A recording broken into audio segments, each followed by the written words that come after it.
दोस्तों, अगर आपको लगता है कि एक गरीब विधवा की जिंदगी में अब कुछ भी बचा नहीं होता तो यह कहानी आपको अंदर तक हिला देगी। एक रात बारिश, सन्नाटा और पुलिस का सायरन। सड़क किनारे पड़ी एक औरत, उसके सामने खून से लथपथ एक अजनबी आदमी। उसने बस इतना कहा, मुझे छुपा लो वरना सुबह कोई जिंदा नहीं बचेगा।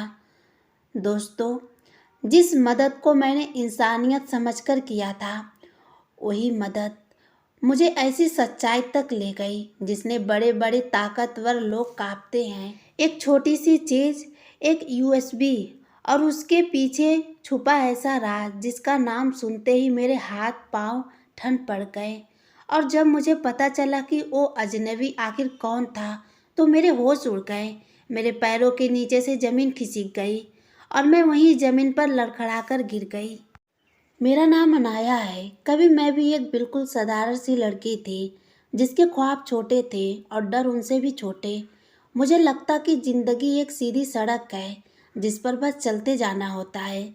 लेकिन उस एक रात ने मुझे समझा दिया कि ज़िंदगी कभी भी इजाज़त लेकर मोड़ नहीं लेती। मुझे छुपा लो, ऊपर वाले के वास्ते मुझे छुपा लो। अगर उन्होंने मुझे देख लिया तो हम दोनों जिंदा नहीं बचेंगे। चुप अंधेरी रात में यह आवाज़ किसी अनजान आदमी की थी, लेकिन उसके लहजे में जो खौफ था वो किसी झूठे डर का नहीं हो सकता था। उसका हाथ अचानक मेरे पैरों से टकराया और मेरा पूरा शरीर जैसे एक झटके में सन पड़ गया।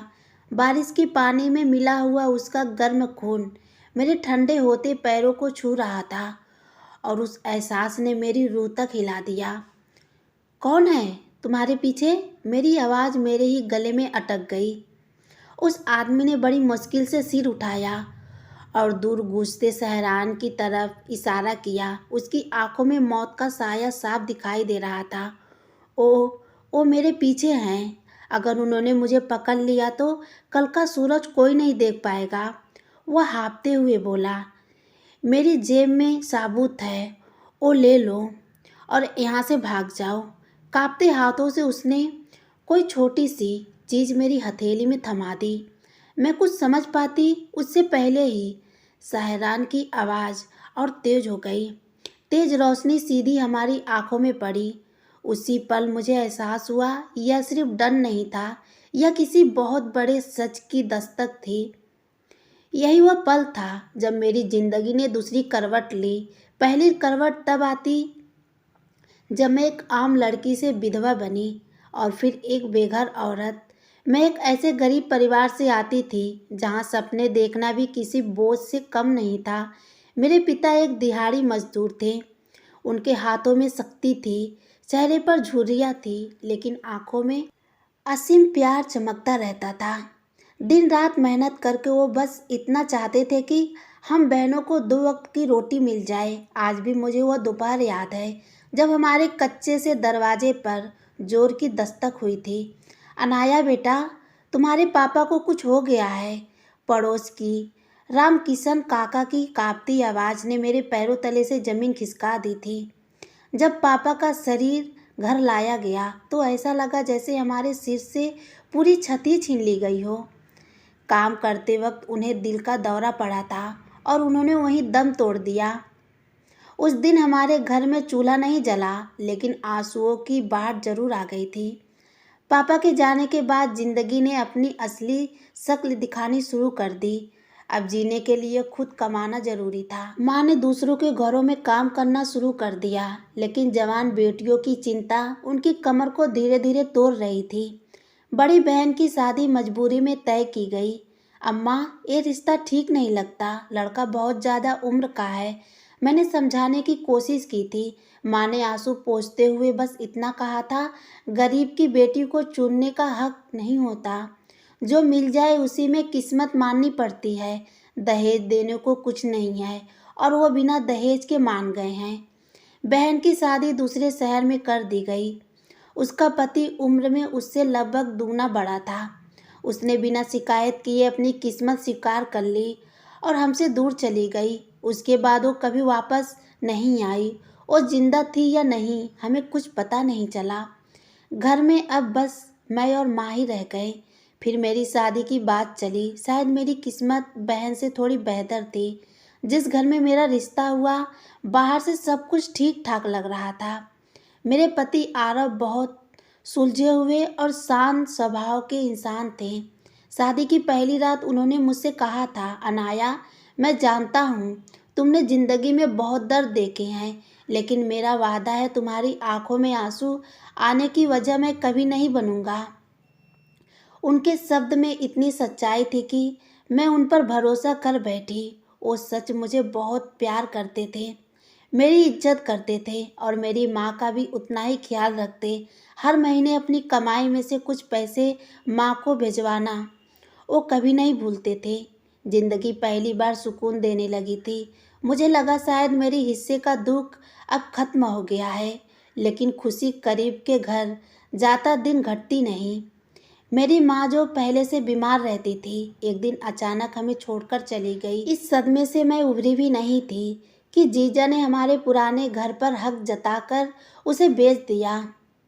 सब कुछ देखते देखते हाथ से निकल गया। चिंता मत करो, मेरा घर ही तुम्हारा घर है, आरव ने मुझे तसल्ली दी थी। मुझे सच में ज़्यादा फर्क नहीं पड़ा, क्योंकि मैं अपने पति के साथ सुरक्षित महसूस करती थी। आने वाले कल के सुनहरे सपने मैं बुनने लगी थी, लेकिन फिर वो मनुष्य शाम आई।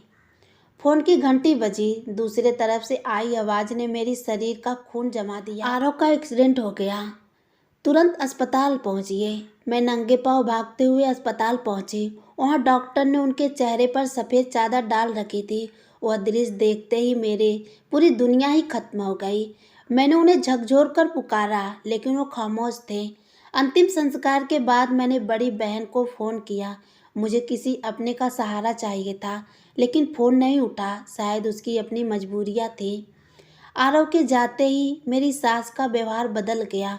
जो औरत कल तक चुप रहती थी, अब मुझसे नफरत करने लगी। एक दिन उन्होंने दूध का पतीला जमीन पर फेंक दिया और चिल्लाई, खबरदार, जो मुझे मम्मी कहा, तू मनुष्य है, मेरे बेटे को खा गई।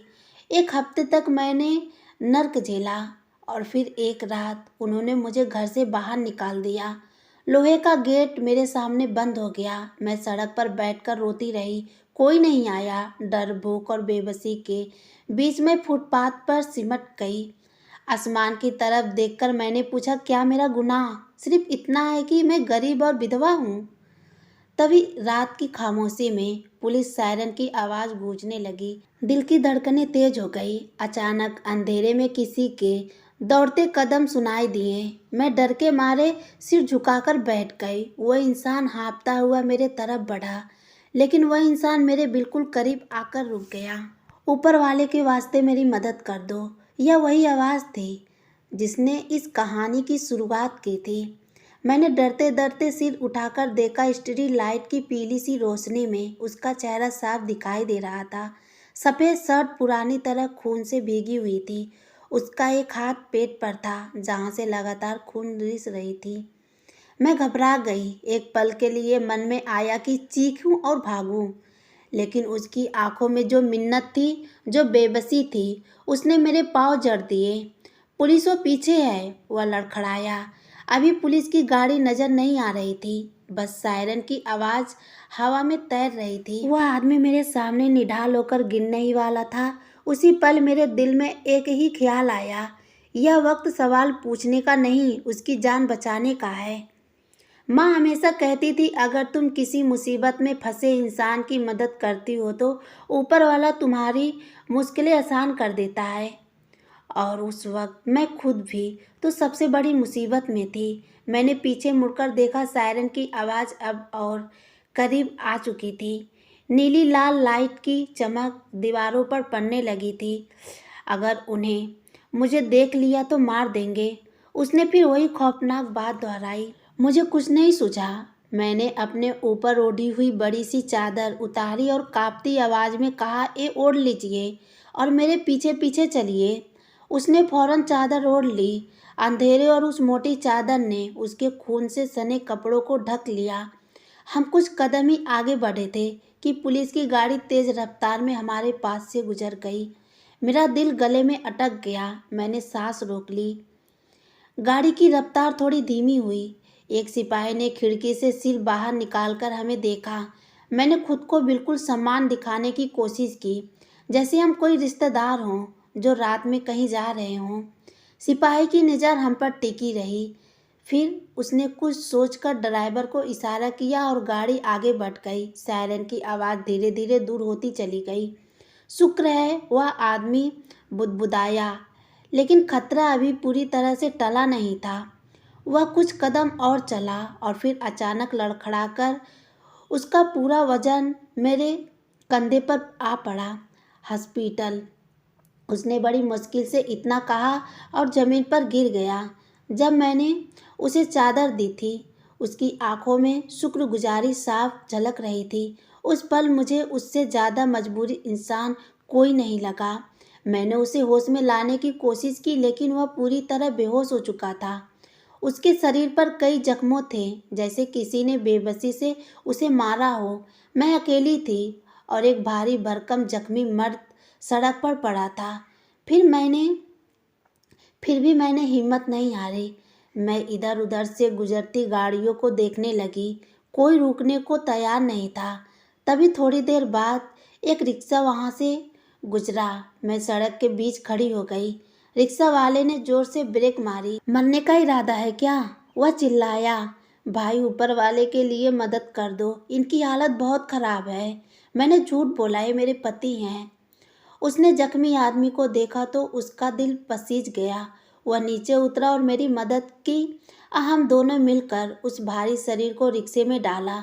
किस अस्पताल में ले चलूं जो सबसे पास हो? जल्दी जल्दी मेरी आवाज़ हाँफ रही थी। रिक्शा चल पड़ा। ठंडी हवा मेरे चेहरे से टकरा रही थी। दुपट्टा सिर से सरक गया, लेकिन मुझे होश ही नहीं था। मेरी नज़र बस उस बेहोश आदमी पर टिकी थी। मेरे पास एक भी पैसा नहीं था, फिर भी मैं उसे अस्पताल ले आई, इस आदमी में कि शायद कोई इंसानियत दिखा दे। अस्पताल पहुंचते ही मैंने शोर मचा दिया। डॉक्टर कोई है? ये मर रहा है। तुरंत वार्ड बॉय टैचर लेकर आइए। उसे इमरजेंसी में ले जाया गया। आप यहीं रुकिए, काउंटर पर स्टडी करवाइए। मेरे हाथ पांव ठंडे पड़ गए। नाम, पता, पैसे, मुझे तो उसका नाम तक नहीं पता था। ओ मेरे पति हैं, मैं अभी आती हूँ। मैं फिर झूठ बोलकर एक कोने में खिसक गई। डॉक्टर उसका इलाज करने लगे। मैं कॉरिडोर में खामोशी से बैठी रही। वही चादर मेरे हाथ में थी जो अब खून से रंग चुकी थी। मेरे कपड़ों पर भी खून के धब्बे थे। लोग अजीब नज़रों से देख रहे थे, लेकिन मैं जैसे पत्थर बन चुकी थी। मेरे दिमाग में सवाल का तूफान था। क्या वह आदमी कोई अपराधी था? पुलिस उसके पीछे क्यों थी? और वो कौन सा सबूत था? मैंने धीरे से मुट्ठी खोली। अंदर वही छोटी सी यूएसबी थी, खून से सनी हुई। कॉरिडोर की घंटी टिक टिक कर रही थी। हर सेकंड मेरे दिल पर हथौड़े की तरह पड़ रहा था। तभी इमरजेंसी वार्ड का दरवाज़ा खुला। डॉक्टर तेजी से बाहर आया। सिक्योरिटी बुलाओ फौरन। मेरा दिल धक से रह गया। पुलिस भी आ गई थी। गोली दिल के बहुत करीब लगी। मामला गंभीर है, डॉक्टर ने कहा और फिर अंदर चला गया। मैंने राहत की सांस ली, लेकिन डर खत्म नहीं हुआ। तभी अचानक मेरे कंधे पर किसी ने हाथ रखा। आप यहाँ क्यों खड़ी हैं? मैं उछल पड़ी। सामने एक नर्स थी, हाथ में रजिस्टर में मेरे पति। मेरी जुबान लड़खड़ा गई। उसने मेरे खून लगे कपड़ों को देखा। शक उसकी आंखों में साफ था। अगर आपके पति हैं तो आप इस हालत में क्यों हैं? मैंने जल्दी से सफाई दी। वो गिर गए थे, मैंने सहारा दिया था। यहाँ साइन कर दीजिए, पुलिस आने वाली है। उसने रजिस्टर मेरे तरफ बढ़ाया। पुलिस मेरे कानों में वही शब्द गूंजा। वो आदमी पुलिस से क्यों डर रहा था, अब समझ आने लगा था। मैंने हॉस्पिटल के गेट के तरफ देखा। नीली बत्ती वाली गाड़ी अंदर आ चुकी थी। मेरे सीने में धड़कन तेज हो गई। मैंने छुपना था, लेकिन कहाँ पर? अगर वे वही पुलिस वाले हुए जिससे वह आदमी जान बचाकर भाग रहा था, तो वे यूएसबी ढूंढ निकालेंगे और शायद मुझे भी हमेशा के लिए खामोश कर देंगे। यह सोचते ही मेरे पैरों ने खुद फैसला कर लिया। मैं तेजी से लेडीज बाथरूम की तरफ भागी। दरवाज़ा अंदर से बंद करते ही मैंने दीवार का सहारा लिया और लंबी लंबी सांसें लेने लगी। दिल इतनी तेजी से धड़क रहा था कि लग रहा था अभी सीने से बाहर निकल आएगा। मैंने कांपती उंगलियों में मुट्ठी खोली। वही छोटी सी यूएसबी मेरे हथेली पर पड़ी थी। यही वह चीज़ थी जिसके लिए एक इंसान मौत के मुंह में चला गया था। इसे कहाँ छुपाऊं? मैंने खुद से सवाल किया। तभी मेरी नज़र अपनी कमीज के अंदर वाले हिस्से पर गई। बिना देर किए मैंने यूएसबी वहाँ छुपा ली और ऊपर से दुपट्टा कसकर लपेट लिया। बाहर से अब कुछ भी नज़र नहीं आ रहा था। मैंने नल खोलकर ठंडे पानी की छींटे अपने चेहरे पर मारे और खुद को संभालने की कोशिश की, लेकिन हाथ अभी भी काँप रहे थे। जब मैं वॉशरूम से बाहर निकली तो कॉरिडोर का माहौल पूरी तरह बदल चुका था। वहाँ 3-4 पुलिस वाले खड़े थे और डॉक्टर से बहस कर रहे थे। उनमें से एक ऑफिसर अलग ही नज़र आ रहा था। घनी मूंछों, लाल आंखें और चेहरे पर गुस्से की लकीरें। मरीज होश में है या नहीं, हमें अभी उससे बात करनी है। उसकी आवाज़ में कानून से ज़्यादा धमकी थी। इंस्पेक्टर साहब, ऑपरेशन चल रहा है, गोली निकालना ज़रूरी है, आप अंदर नहीं जा सकते, डॉक्टर ने सख्ती से जवाब दिया। हमें खबर मिली है कि ये आदमी मुजरिम है, इसके पास चोरी का सामान हो सकता है, हम तलाशी लेंगे। इंस्पेक्टर ने डॉक्टर को धक्का देने की कोशिश की। मेरा शक अब यकीन में बदल चुका था। चोरी का सामान साफ था कि बात उसी यूएसबी की ओर रही थी। वह आदमी सच कह रहा था। ये पुलिस वाले उसके रक्षक नहीं, शिकारी थे। इसे यहाँ कौन लेकर आया? इंस्पेक्टर ने घूरते हुए पूछा। वो औरत लाई थी। रिक्शा वाले ने मेरे तरफ उंगली उठा दी। मेरी किस्मत ने उस पल मेरा साथ छोड़ दिया। इंस्पेक्टर की नज़र मुझ पर जम गई। इधर आओ। मेरे पैर जैसे ज़मीन में गड़ गए। भागने का कोई रास्ता नहीं था। मैं डरते डरते उनके सामने पहुंची। जी साहब, इसे तुम लाई हो? कौन है ये और तुम्हारा क्या लगता है? वह मेरे बहुत करीब आकर बोला। उसके मुंह से आती शराब की बदबू से मुझे उल्टी सी आने लगी। ए मेरे पति हैं। हम गांव से आ रहे थे, रास्ते में लूट हो गई। मैंने वही झूठ दोहराया। उसके होठों पर सातिर मुस्कान फैल गई। पति है तो नाम बताओ। मेरा दिमाग सन पड़ गया। मैं चुप रह गई। क्या हुआ? अपने पति का नाम भूल गई? उसकी आवाज़ इतनी तेज थी कि आसपास के लोग भी चौंक गए। ओ माधव! मेरे मुंह से अचानक नाम निकल गया। मेरे पति का नाम माधव है। उसने शक भरी नज़र से दोहराया। उसकी तलाशी लो, लेडी कांस्टेबल बुलाओ। मुझे शक है कि वो चीज़ इसी के पास है। मेरे पैरों तले ज़मीन खिसक गई। मेरे पास कुछ नहीं है। मैं रोने लगी। ड्रामा बंद करो। उसने मेरा बाजू पकड़ने के लिए हाथ बढ़ाया। मुझे मत छुओ। मेरी आवाज़ में अब डर नहीं, आग थी। मैं शोर मचा दूंगी। तभी अचानक हॉस्पिटल के मेन गेट से कुछ सूट बूट पहने हुए लोग अंदर दाखिल हुए। उनके कानों में वायरलेस लगे थे और चाल में जबरदस्त आत्मविश्वास था। पीछे हट जाइए, उनमें से एक ने कड़क आवाज में कहा। तुम लोग कौन हो? इंस्पेक्टर की शक्ति अब कमजोर पड़ चुकी थी। उस आदमी ने जेब से कार्ड निकालकर दिखाया। स्पेशल ब्रांच, एक केस अब हमारे पास है। इंस्पेक्टर का चेहरा उतर गया। उसने एक बार मुझे देखा, फिर बंद वट के दरवाजे को, जैसे उसका शिकार उससे छिन गया हो। आप लोग जा सकते हैं। कुछ बहस के बाद पुलिस वाले बड़बड़ाते हुए चले गए।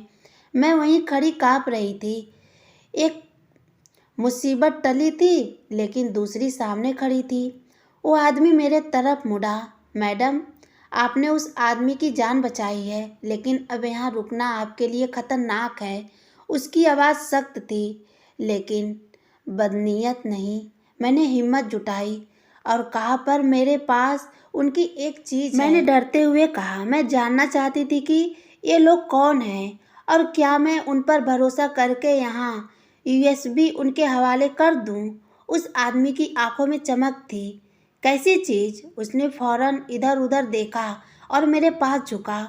उन्होंने आपको कोई चिप या संदेशशील डिवाइस दी है? उसने धीरे से कहा। मैं फिर से हिचकिचाई। अगर यह भी दुश्मन हुए तो? आप कौन हैं? मैं कैसे यकीन करूं? उसने गंभीरता से जवाब दिया। मेरा नाम अंकित है। मैं उनका पर्सनल सिक्योरिटी ऑफिसर हूँ। यदि आप वह चीज़ पुलिस वालों को दे देती तो अब तक शायद सब कुछ खत्म हो गया होता। उसने अपना पहचान पत्र भी मुझे दिखाया। सरकारी मोहर और तस्वीर स्पष्ट थी। मुझे थोड़ा हौसला हुआ। वह चीज़ मेरे पास सुरक्षित थी, लेकिन मैंने तय किया कि जब तक वह आदमी पूरी तरह होश में नहीं आ जाता, मैं इसे किसी को नहीं दूंगी। मैं रिस्क नहीं लेना चाहती थी। कार्ड भी जाली हो सकता है। अंकित ने मुझसे आश्चर्य से देखा और हल्की मुस्कान दी। बहादुर औरत हो आप।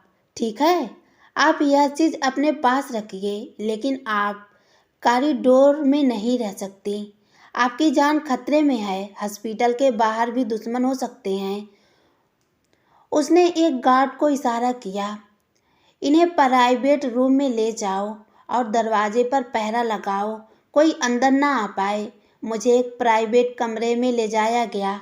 कमरा साफ और आरामदायक था, लेकिन बेचैनी कम नहीं हो रही थी।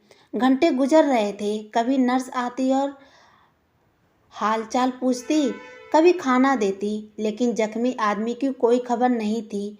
रात के पिछले पहर दरवाज़ा खुला। डॉक्टर और अंकित अंदर आए।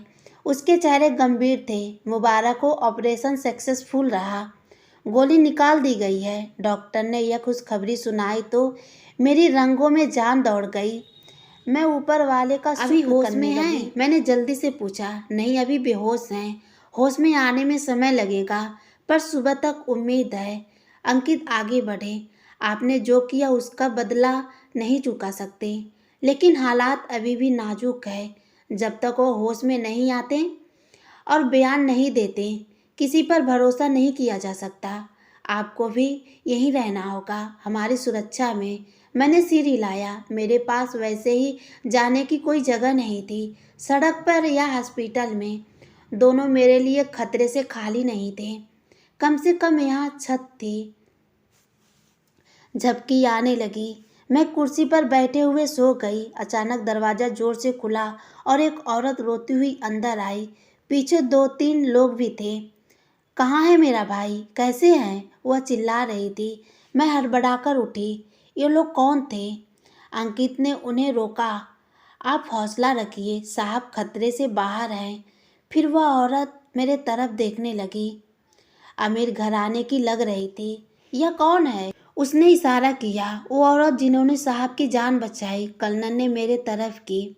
औरत तेजी से आई और मुझे गले लगा लिया। मैं हैरान रह गई। अमीर घराने की औरत मैले कुचैले कपड़े वाली लड़की को गले लगा रही थी। तुम्हारा शुक्र है मेरी बहन, तुमने हमारे घर का चिराग बचा लिया। उस पल मुझे अपनी सास याद आई। उन्होंने मुझे मनुष्य कहकर घर से निकाल दिया था, और यहाँ अजनबी औरत मुझे बहन कह रही थी। नर्स भागती हुई आई। सर, मरीज होश में आ रहे हैं। हम सब आईसीयू की तरफ भागे। मैं बाहर खड़ी रही। वह आदमी आंखें खोल रहा था। ऑक्सीजन मास्क मुंह पर था। उसने कमजोरी से हाथ उठाया और शीशे के पास मुझे देखा। उसकी नज़र में पहचान थी। उसने मास्क हटाने की कोशिश की। डॉक्टर ने रोका, पर उसने कुछ कहने की कोशिश की। मैं कान शीशे के पास लगा गई। उसकी आवाज़ हल्की थी पर सख्त। सबकी नज़र मुझ पर थी। मुझे नहीं पता था कि अब मेरी किस्मत क्या फैसला करने वाली है। इनाम मिलेगा या मैं इसका मोहर बन जाऊंगी। आप जल्दी अंदर आ जाइए। एमपी साहब होश में आ रहे हैं। मीडिया को खबर नहीं होनी चाहिए, डॉक्टर ने नर्स को हुक्म देते हुए तेज आवाज़ में कहा। मेरे कानों में जैसे धमाका हो गया। एसपी साहब, वो कोई आम आदमी नहीं थे जिसे मैं सड़क पर लबारिश समझकर रिक्शे में डालकर लाई थी। मैं हक्का बक्का रह गई। डर की लहर दौड़ गई। अगर यह एसपी हैं तो फिर पुलिस उनके पीछे क्यों थी? इसका मतलब मैं कानून के मुजरिम की मदद नहीं कर रही थी, बल्कि किसी बड़ी राजनीति साजिश का हिस्सा बन चुकी थी। मैंने पीछे हटने की कोशिश की। दबे कदमों से रुक जाइए, आप कहाँ जा रही हैं? कर्नल अंकित की आवाज़ थी। सख्ती नहीं थी पर हुक्म था। जी मैं घर जा रही थी, उनके घर वाले भी आए हैं। मेरा यहाँ क्या काम? मेरे हाथ पसीने से भीग गए। यूएसबी मेरे कमीज के अंदर चुभ रही थी। आप अभी नहीं जा सकती, एसपी साहब ने आपको बुलाया है, वो आपसे मिलना चाहते हैं। कर्नल ने रास्ता रोका। उनकी बात सुनकर एमपी की बहन भी मेरे तरफ देखने लगी। प्लीज़ अंदर चलो, विजय तुम्हें याद कर रहा है, शुक्र अदा करना चाहता है। उसने मेरे कंधे पर हाथ रखा। अपनापन ऐसा था कि इनकार करने की हिम्मत ही नहीं हुई। मैं भारी कदमों के साथ उनके पीछे चल पड़ी। वह बिस्तर पर लेटा था, जगह जगह पट्टी बंधी हुई थी। वह देर तक मुझे देखता रहा, जैसे अपनी याददाश्त के बिखरे टुकड़ों को जोड़ रहा हो। बारिश वाली रात, मेरी खबर, हाल, चादर, सब कुछ याद आ रहा था। कमरे में खामोशी छाई थी। डॉक्टर और नर्स इज्जत से खड़े थे। उनकी आवाज़ बहुत कमज़ोर थी, जैसे किसी कुएं से आ रही हो। मैं डरते डरते कदम बढ़ाती हुई उसके पास गई। जी साहब। वह मुझे देखा और फिर बहुत मुश्किल से अपने होठों को हरकत दी। आपने इंसान होने का फर्ज निभाया, यह कहते हुए उसके होठों पर कमज़ोर सी मुस्कुराहट उभर गई। वो मुस्कुराहट इतनी मासूम थी कि मेरे सारा डर एक पल के लिए गायब हो गया। मुझे लगा कि सामने कोई एसपी नहीं बल्कि वही मजबूर इंसान लेटा हुआ है, जैसे मेरी मदद की ज़रूरत थी। अरे साहब, मैंने बस वही किया जो उस वक्त कोई भी करता, मैंने धीरे से कहा। मेरे शब्द सुनकर उसकी बहन की आंखों में भी आंसू आ गए। उसने आगे बढ़कर अपने भाई का माथा चूम लिया। विजय, तुम ठीक हो ना? हम सब कितना डर गए थे। उसकी बहन की आवाज़ रोने सी बन गई थी। विजय ने अपनी बहन का हाथ पकड़ा, पर उसकी नज़रें मेरी ओर जमी हुई थी। उसने आंखों से इशारा किया। मुझे याद आया कि मेरे पास उसकी कोई चीज़ है। मैंने कर्नल अंकित के तरफ देखा। सब बाहर जाइए, मुझे साहब को कुछ देना है। कर्नल चौंक गए। डॉक्टर ने ऐतराज़ करना चाहा, पर विजय ने हाथ उठाकर सबको खामोश करवा दिया। सब बाहर जाइए, सिर्फ अंकित रुकेगा। विजय का हुक्म था। कमरा खाली हो गया। मैंने कांपते हुए हाथों से अपनी कमीज के अंदर छुपी हुई वही एसबी निकाली। खून के धब्बे उस पर अभी भी लगे हुए थे। मैंने वह छोटी सी चीज़ विजय के हाथ में रख दी।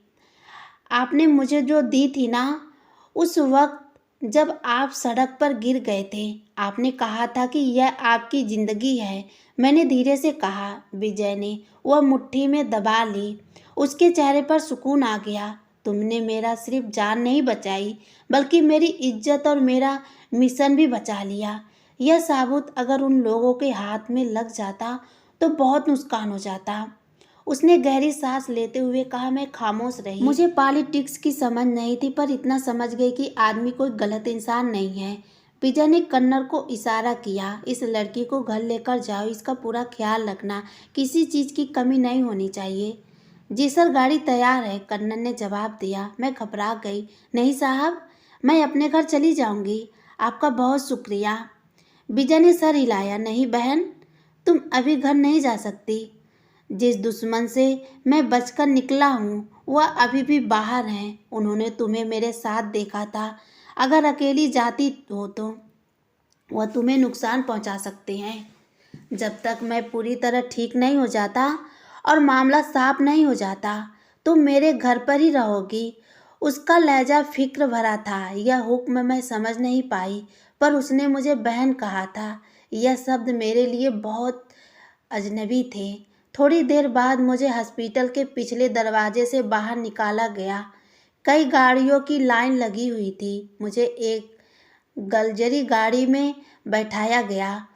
प्रोटोकॉल, सिक्योरिटी और हर चीज़ मौजूद थी। मेरे दिमाग में वह सवाल गूंज रहा था कि अगर इतना ताकतवर आदमी है तो पुलिस की गाड़ी उस रात उसके पीछे क्यों थी? पर मैंने पूछने की हिम्मत नहीं की। गाड़ी चल पड़ी। मैं मैनेजर सीट पर बैठी खिड़की से बाहर देख रही थी। कल रात सड़क पर बेसहारा बैठी थी और आज एसपी की सुरक्षा में सफ़र कर रही थी। जिंदगी के रंग कितने अजीब होते हैं। लगभग आधे घंटे बाद गाड़ियाँ एक आलीशान कोठे के गेट से अंदर दाखिल हुई। यह कोई कोठी नहीं, महल थी। खूबसूरत लौंग सफ़ेद इमारत आंखें खुली की खुली रह गई। गाड़ी मोर्च में रुकी। नौकर लाइन में खड़े थे। कन्नर अंकित ने मेरे लिए दरवाज़ा खोला। आइए मैडम, यह साहब का घर है, आप यहाँ बिल्कुल सेफ हैं। मैं झिझकते हुए नीचे उतरी। मैले कपड़े और पुराने जूते इस संगमरमर के फर्श पर अजीब लग रही थी। मुझे शर्मिंदगी हुई। घर के अंदर दाखिल हुई। इन्हें गेस्ट रूम में ले जाओ और कपड़े का इंतजाम करो, विजय की बहन ने नौकर को हुक्म दिया। मुझे खूबसूरत कमरे में ले जाया गया। नरम बिस्तर, एसी, मखमल के पर्दे। आप नहाकर कपड़े बदल लीजिए, खाना कमरे में आ जाएगा, नौकरानी ने कहा। मैं अकेली खड़ी थी शीशे के सामने, थका हुआ चेहरा पर तसल्ली भी थी कि अब मैं सुरक्षित हूँ। कुछ दिनों बाद विजय हॉस्पिटल से तंदुरुस्त होकर घर आए। भीड़ भी थी, लोग मुबारकबाद देने आए। मैं अपने कमरे में खिड़की से सब देख रही थी। मैं जानती थी कि मेरी हैसियत यहाँ ज़्यादा से ज़्यादा एक नौकरानी की थी। जब वो घर आए, मैं किचन में नौकरों की मदद कर रही थी। मुफ्त की रोटी तोड़ने से बेहतर था कि मैं कुछ काम कर लूँ। शाम को मेहमान चले गए। नौकर ने मुझे बुलाया। साहब आपको बुला रहे हैं। मेरा दिल धड़क गया। शायद अब मुझे जाने देंगे। मैं दुपट्टा ओढ़कर लॉन्ग में गई। विजय सोफे पर बैठे थे, बहन भी साथ भी थी। उन्होंने मुस्कुराहट से स्वागत किया। आओ इधर बैठो, उन्होंने सोफे के तरफ इशारा किया। मैं डरते डरते सोफे के पास बैठ गई। तुम किचन में क्या कर रही थी? विजय ने नरमी से पूछा। जी, सोचा कि आपके घर का नमक खा रही हूँ तो कुछ तो करना चाहिए। जो भी काम देंगे कर लूँगी, मैंने सच कहा। विजय का रंग बदल गया। बहन बहन की तरफ देखा और फिर मेरी ओर। नौकरानी उनकी आवाज़ में हैरत थी। किसने कहा कि तुम यहाँ नौकरानी हो? मैं चुप रही। क्या ही कर सकती थी। देखो पायल, उन्होंने मेरा नाम पुकारा। शायद कन्नन ने बताया था। तुमने मेरी जान बचाई है। कोई बहन भी अपने भाई के लिए वह नहीं कर सकती जो तुमने मेरे लिए किया। उनकी बातों में अपनापन था, लेकिन मेरे दिल में सवाल अटका हुआ था। साहब, मैं आपकी शुक्रगुजार हूँ कि आपने मुझे अपने घर में जगह दी, पर एक बात समझ नहीं आ रही। मैंने हिम्मत करके पूछा। उस रात जब आप जख्मी थे, आपने कहा था कि पुलिस आपके पीछे है, आप एसपी हैं। पुलिस तो आपकी सुरक्षा के लिए होती है, फिर आपको मारना क्यों चाहती थी? और आप अकेले सड़क पर क्यों थे? कमरे में खामोशी छा गई। विजय सजिता से गहरी सांस ली और आस्तीन ऊपर करी। वहाँ गोली का ताज़ा निशान था। तुम ठीक कहती हो पायल, यह कहानी अजीब है। तुम्हें हक है कि जानो कि किस चीज़ से मेरी जान बची। उन्होंने बहन के तरफ देखा, जैसे हौसला मांग रहे हों। दरअसल उस रात मुझे एक फ़ोन कॉल आई। मुझे मजबूर किया कि मैं अपनी सुरक्षा छोड़कर अकेले बाहर निकलूं। वहाँ एक बड़ी साजिश थी। हमलावरों ने मुझे घात में मारने की कोशिश की। पहली गोली लगी, पर अंधेरे का फ़ायदा उठाकर बच गया। तुम्हारी मदद से मैं जिंदा रहा। तुमने उस रात अपना सब्र और अपनी चादर मेरे ऊपर डालकर मेरी जान बचाई। जब मेरे अपने ही गद्दार बन गए थे, तो मेरी रखवाली करने वाली बन गई। पुलिस ने हमलावरों को गिरफ्तार कर लिया था, पर मुझे इसकी खबर नहीं थी। कक्षा में खामोशी छा गई। बहन की आंखों से भी आंसू बह रहे थे। साहब, आप बच गए, यह ऊपर वालों का एहसान है। मैंने दुपट्टे से अपनी आंखें पोंछी। अब मुझे इजाज़त दीजिए, मैं किचन में जाकर बर्तन धो लूँ। रात के खाने का वक्त हो रहा है। मैं उठने ही लगी कि मुझे अपनी औकात याद आई। मैं गरीब विधवा औरत थी और यह बातें, यह राज मेरे लिए नहीं थे। बैठ जाओ। विजय की आवाज़ में अचानक शक्ति आ गई। मैंने डरे हुए दोबारा से अपनी जगह संभाली। क्या मुझसे कोई गलती हो गई थी? विजय अपनी जगह से उठकर धीरे धीरे मेरे पास आए। उन्होंने अपना हाथ मेरे सर पर रखा। वो हाथ भारी था। मगर प्यार से भरा हुआ। आज के बाद तुम घर में बर्तन नहीं धोओगी। तुमने मुझे अभी साहब कहा, पर मैं तुम्हें अपनी बहन मान चुका हूँ। उसकी आवाज़ रोहनीहार हो गई थी। पायल, बहनें घर पर राज करती हैं, नौकरानी बनकर नहीं रहती। इस घर पर तुम्हारा हक उतना ही है जितना मेरी सगी बहन का। तुम यहाँ मेहमान नहीं हो, ना ही नौकर। तुम इस घर की इज्जत हो।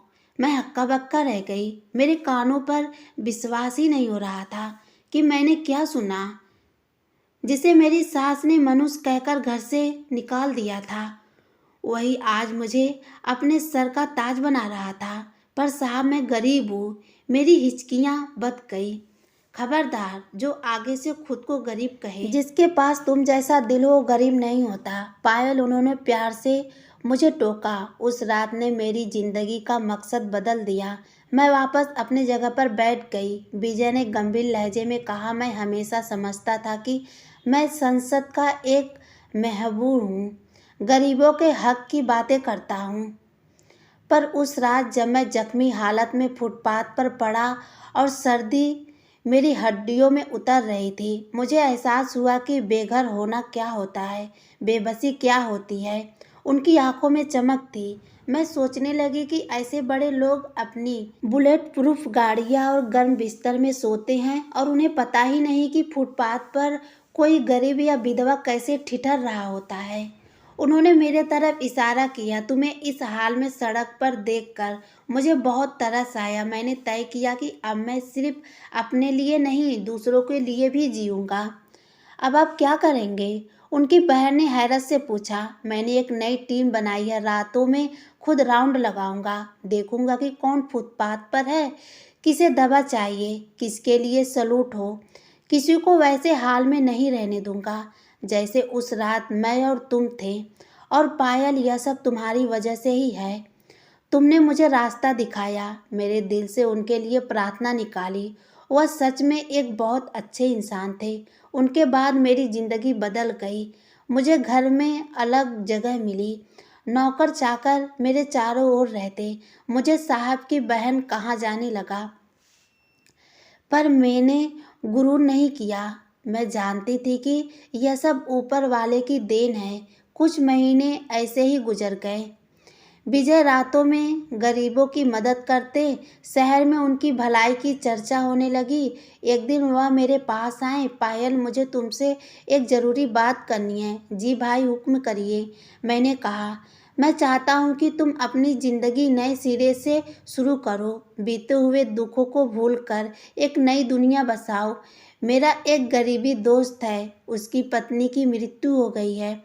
उसे वफादार जीवन साथी चाहिए। मैंने तुम्हारे बारे में बताया। वह तुम्हारी बहादुरी और शराफत से प्रभावित है। क्या तुम उसको अपनाओगी?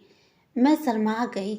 मुझे उम्मीद नहीं थी कि कोई मुझे अपनाने को तैयार होगा। एक विधवा के लिए समाज में जगह बनाना कितना मुश्किल है, यह मैं जानती थी। भाई, आप जो फैसला करेंगे मेरे लिए वही बेहतर होगा। आप बड़े हैं। मैंने नज़रें झुका ली। विजय भाई ने खुश होकर मेरे सर पर हाथ रखा। मुझे तुमसे यही उम्मीद थी। वो बहुत शरीफ इंसान है, तुम्हें धोखा नहीं देगा। और याद रखना, तुम्हारी शादी का मतलब यही नहीं कि तुम्हारी मुझसे रिश्ता टूट जाए। यह घर हमेशा तुम्हारे लिए रहेगा। फिर वह दिन आया जब मैं दुल्हन बनी। विजय भाई ने मुझे बिल्कुल अपनी सगी बहन की तरह विदा किया। उन्होंने दहेज नहीं दिया, बल्कि जायदाद में हिस्सा दिया। उनकी आंखों में आंसू थे जब वो मुझे विदा कर रहे थे। खुश रहना मेरी बहन। कभी कोई तकलीफ हुई तो याद रखना, तुम्हारा एक भाई भी जिंदा है। उन्होंने मेरे पति के सामने मुझे गले से लगाकर कहा। मेरे पति तिवारी साहब बहुत अच्छे इंसान हैं। उन्होंने मुझे वह इज्जत दी जिसकी मैं हकदार थी। शादी के बाद मेरी ज़िंदगी सच में नए सिरे से शुरू हुई। लेकिन यह शुरुआत किसी सपने जैसी नहीं थी, बल्कि जिम्मेदारियों से भरी हुई थी। तिवारी साहब ने मुझे कभी यह महसूस नहीं होने दिया कि मैं उनके जीवन में किसी एहसान की वजह से आई हूँ। उन्होंने मुझे बराबरी का दर्जा दिया। मेरी राय सुनी और हर फैसले में मुझे शामिल किया। यह मेरे लिए बिल्कुल नया अनुभव था। शुरुआती दिनों में मैं अक्सर डर जाती थी। रात को नींद खुल जाती तो वही बारिश, वही खून और वही यूएसबी आंखों के सामने घूम जाती। तिवारी साहब समझ जाते थे। बिना कुछ पूछे मेरे पास बैठ जाते और कहते, सब खत्म हो चुका है पायल, अब तुम सुरक्षित हो। धीरे धीरे मेरा डर कम होने लगा। कुछ समय बाद विजय भाई मिलने आए। वही रौब, वही अपनापन। उन्होंने हंसते हुए कहा, अब तो तुम पराई हो गई हो, लेकिन बहन होना कभी खत्म नहीं होता। उनके साथ शहर के कई बड़े लोग भी आए थे। तब मुझे पहली बार एहसास हुआ कि मैं किस दुनिया बहुत करीब आ चुकी हूँ। एक शाम जब हम सब ड्राइंग रूम में बैठे थे, तभी टीवी पर ब्रेकिंग न्यूज़ चलने लगी। एक बड़े घोटाले का पर्दाफाश हुआ था। नाम नहीं लिया जा रहा था, लेकिन खबर में वही बातें थी जिनका जिक्र उस यूएसबी में था। मैं सन्न रह गई। मेरा दिल जोर जोर से धड़कने लगा। विजय भाई ने मेरे तरफ देखा। उनकी नज़रें में वही गंभीरता लौट आई थी। उन्होंने बस इतना कहा, सच सामने आ रहा है। उस एक लाइन ने मुझे हिला दिया। मुझे समझ आ गया कि उस रात की भागदौड़, डर और खून बेकार नहीं गया था। लेकिन सच्चाई सामने आने के बाद भी खतरा भी लौट आया। कुछ अजनबी कॉल आने लगी। कभी फ़ोन कट जाता, कभी कोई बिना बोले सांसें सुनता। तिवारी साहब ने तुरंत सिक्योरिटी बढ़ा दी। मैं फिर भी उसी डर के साए में आ गई जिससे निकलने में मुझे महीनों लगे थे। एक रात विजय भाई का फ़ोन आया। उनकी आवाज़ भारी थी। पायल, मामला अभी पूरी तरह खत्म नहीं हुआ है। कुछ लोग अभी भी खुले घूम रहे थे। तुम्हें सावधान रहना होगा। मैंने फ़ोन रखते हुए खिड़की से बाहर देखा। अंधेरे में पेड़ ऐसे लग रहे थे जैसे कोई छुपकर खड़ा हो। मुझे लगा किस्मत फिर से मुझे किसी मोड़ पर खड़ा कर रही है। अगले ही हफ्ते विजय भाई ने मुझे अपने शेल्टर होम चलने को कहा। वहाँ दर्जनों औरत और बच्चों थे जिनकी आंखों में वही डर था जो कभी मेरी आंखों में हुआ करता था। मैंने उनसे बातें की, उनका दर्द सुना। उस दिन मुझे समझ आया कि शायद मेरी जिंदगी का मकसद सिर्फ बच जाना नहीं था, बल्कि दूसरों का सहारा देना भी था। मैंने तिवारी साहब से कहा, मैं यहाँ काम करना चाहती हूँ। वह मुस्कुराए। मुझे पता था तुम यही कहोगी। धीरे धीरे मैं उस काम का हिस्सा बन गई। कागजों से लेकर लोगों तक हर जगह मेरी मौजूदगी जरूरी हो गई। अब लोग मुझे सिर्फ किसी की पत्नी नहीं, बल्कि एक पहचान के तौर पर जानने लगे थे। कभी कभी जब अकेली होती हूँ तो उस रात को याद करती हूँ। अगर मैं डरकर भाग जाती और उस आदमी को यूं ही छोड़ देती तो शायद आज यह सब ना होता। जिंदगी ने मुझे सिखा दिया था कि कभी कभी एक छोटे सा फैसला पूरी कहानी बदल देता है। और यह कहानी अभी खत्म नहीं हुई थी, बल्कि अब असली इम्तिहान शुरू होने वाला था। सलूट होम में काम करते हुए मुझे सुकून तो मिलता था, लेकिन दिल के किसी कोने में एक अजीब सी बेचैनी हमेशा रहती थी, जैसे कोई अनदेखा खतरा अभी भी आसपास मंडरा रहा हो। कुछ दिनों बाद ही मुझे महसूस होने लगा कि कोई हम पर नज़र रख रहा है। बाहर खड़ी गाड़ियाँ, अनजान चेहरे और देर रात आने वाली खामोश क्लास, सब कुछ फिर से वही डर जाग रहा था। एक शाम मैं बच्चों को खाना खिलाकर लौट रही थी कि गेट के पास एक आदमी खड़ा दिखा। साधारण कपड़े, लेकिन आंखों में ज़रूरत से ज़्यादा चौकन्नापन। उसने मुझे देखते ही नज़रें फेर ली। मेरा दिल बैठ सा गया। मैंने उसी वक्त विजय भाई को फ़ोन किया। उन्होंने बस इतना कहा, शांत रहो लेकिन सतर्क रहो। उस रात नींद नहीं आई। तिवारी साहब मेरे पास बैठे रहे।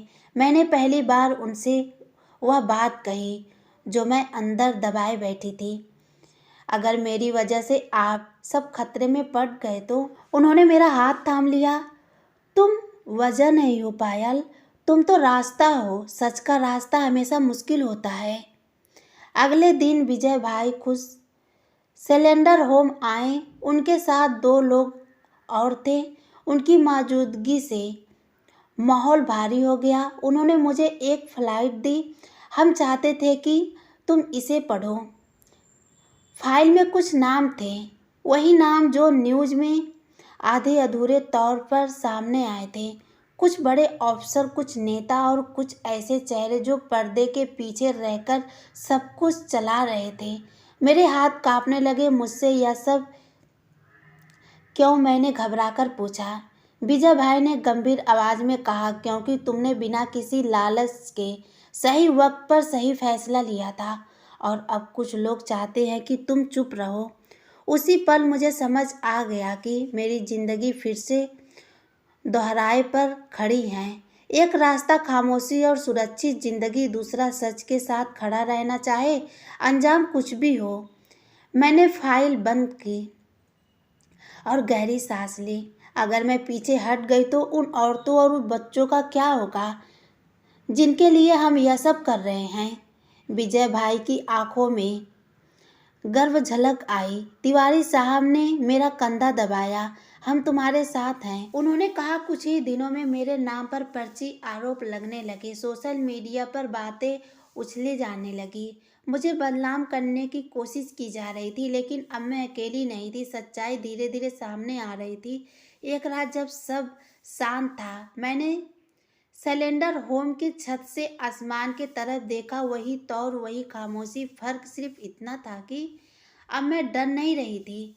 मुझे एहसास हो चुका था कि जिस लड़की ने कभी सड़क पर कांपते हुए एक अजनबी को बचाया था, वही लड़की अब बहुतों की उम्मीद बन चुकी है। धीरे धीरे हालात बदलने लगे। जिन चेहरों का डर मेरे दिल में बैठा हुआ था, वो एक एक करके कानून के गिरफ्त में आने लगे। न्यूज़ चैनलों पर रोज नई अपडेट चलती, कहीं गिरफ्तारी, कहीं नीलम, तो कहीं फरार आरोपियों की तलाश। विजय भाई का नाम अब सिर्फ एक नेता के तौर पर नहीं, बल्कि एक ईमानदारी इंसान के तौर पर लिया जाने लगा। लोग, सबसे बड़ी बात यह थी कि मेरे आसपास की निगरानी भी कम हो गई। फोन की खामोशी, क्लास बंद हो गई, अनजान गाड़ियां दिखनी बंद हो गई। मुझे पहली बार लगा कि खतरा अब सच में टल चुका है। तिवारी साहब ने भी राहत की सांस ली। उन्होंने कहा, अब हम अपनी जिंदगी जी सकते हैं। पायल बिना डर के। मैं मुस्कुरा दी। यह मुस्कान बहुत वक्त बाद दिल से निकली थी। कुछ महीनों बाद एक सुबह मेरी तबीयत अचानक खराब हो गई। जी मचलने लगा, सिर चकराया। मैंने पहले ध्यान नहीं दिया, लेकिन जब हालात बार बार ऐसे होने लगी तो तिवारी साहब जबरदस्ती मुझे डॉक्टर के पास ले गए। डॉक्टर की मुस्कान देखते ही दिल धड़क उठा। मुबारक हो, उन्होंने कहा, आप माँ बनने वाली हैं। मैं कुछ पल तक कुछ बोल नहीं पाई। आंखों से आंसू बहने लगे। यह खुशी मेरे लिए नई नहीं थी, बल्कि खोई हुई उम्मीद की वापसी थी। तिवारी साहब की आंखें भी भर आईं। उन्होंने मेरा हाथ थाम लिया, जैसे डर रहे हों कि यह खुशी कहीं सपना ना हो। जब विजय भाई को पता चला तो वह खुद मिठाई लेकर आए। उन्होंने मेरे सर पर हाथ रखते हुए कहा, देखा पायल, ऊपर वाला देर करता है, अंधेर नहीं। उस दिन पहली बार मुझे लगा कि मेरी जिंदगी सच में पटरी पर आ गई है। प्रेगनेंसी के दिनों में विजय भाई का ख्याल और भी बढ़ गया। वह बार बार फोन करके पूछते, तबीयत ठीक है ना। कभी फल भिजवाते, कभी डॉक्टर बदलवाने की सलाह देते। मैं हंसकर कहती, भाई मैं ठीक हूँ, आप पूरे शहर का बोझ अपने सर पर ले रखे हैं। वह मुस्कुराकर कहते, इस शहर ने मुझे तुम दी हो, अब इसकी जिम्मेदारी मेरी है। विजय भाई का काम भी अब एक नए मुकाम पर पहुंच चुका था। सिलेंडर होम की संख्या बढ़ गई थी। कई जगहों पर उनके नाम से रात्रि सहायता केंद्र खुल गए। लोग उन्हें सिर्फ नेता नहीं, मसीहा कहने लगे थे। लेकिन घर में वही पुराने विजय भाई थे, सादा, शांत और भावुक। एक शाम मैं उनके घर गई थी। वह अकेले बरामदे में बैठे थे, चेहरे पर थकान थी। मैंने पूछा, सब ठीक है ना? वह हल्के से मुस्कुराए। अब लड़कियां कम हो गई हैं पायल, लेकिन जिम्मेदारियां बढ़ गई हैं। मैंने उसी वक्त महसूस किया कि हर मजबूत इंसान के पीछे भी एक थका हुआ दिल होता है। वक्त गुजरता गया, मेरा पेट निकलने लगा। घर में नई नौकरानी आ गई। तिवारी साहब हर छोटी छोटी बात का ख्याल रखते। तभी चाय खुद बनाकर लाते, कभी देर रात बच्चों के नाम सोचते। मैं अक्सर सोचती, जिस लड़की ने कभी एक छत के लिए दुआ मांगी थी, आज उसके पास एक पूरा संसार था। और फिर वह दिन आया जब मैंने एक नन्ही सी जान को जन्म दिया। अस्पताल के बाहर विजय भाई भी मौजूद थे। डॉक्टर ने जैसे ही खुशखबरी दी, उनकी आंखों में आंसू बह निकले। बेटी है, उन्होंने कहा, तुम्हारे जैसे मजबूत। मैंने अपनी बेटी को गोद में लिया तो दिल ने गवाही दी। मेरी जिंदगी की सबसे बड़ी जीत यही थी। बेटी के आने के बाद मेरा घर सच में मंदिर बन गया था। उसकी छोटी सी उंगलियां जब मेरी उंगली पकड़ती तो मुझे लगता जैसे ऊपर वाले ने मेरी सारी तकलीफ़ें का हिसाब बराबर कर दिया हो। तिवारी साहब देर तक उसे गोद में लेकर बैठे रहते और बार बार कहते, पायल, यह हमारी नहीं, ऊपर वाले की अमानत है। विजय भाई तो जैसे उसको पाकर बदल गए थे। हर हफ्ते मिलने आते, कभी खिलौने लाते तो कभी किताबें। उन्होंने मेरी बेटी का नाम आशा रखा।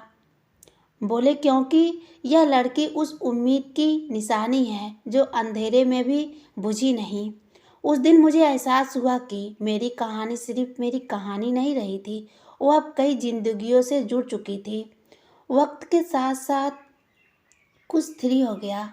कोई खतरा नहीं, कोई डर नहीं। विजय भाई की लड़ाई अपने अंजाम तक पहुंच चुकी थी और सच ने अपनी जगह बना ली थी। मैं अपने पति और बेटी के साथ एक सुकून भरी जिंदगी जीने लगी। कभी कभी रात को जब सब सो जाते, मैं खिड़की से बाहर देखती और वही बारिश, वही सड़क और वही चादर याद आ जाती। फर्क बस इतना था कि अब डर नहीं, जगह शुक्र था। अगर उस रात मैं मदद ना करती तो शायद आज यह जिंदगी मेरी नहीं होती। जिंदगी ने मुझे सिखा दिया कि इंसानियत कभी घाटे का सौदा नहीं होता। कभी कभी एक अजनबी के लिए उठाया गया कदम आपकी पूरी किस्मत बदल देता है। और यहीं पर पायल की कहानी अपने मुकाम पर पहुंचती है। डर से भरोसे तक, बेबसी से सामना तक, और एक अंधेरी रात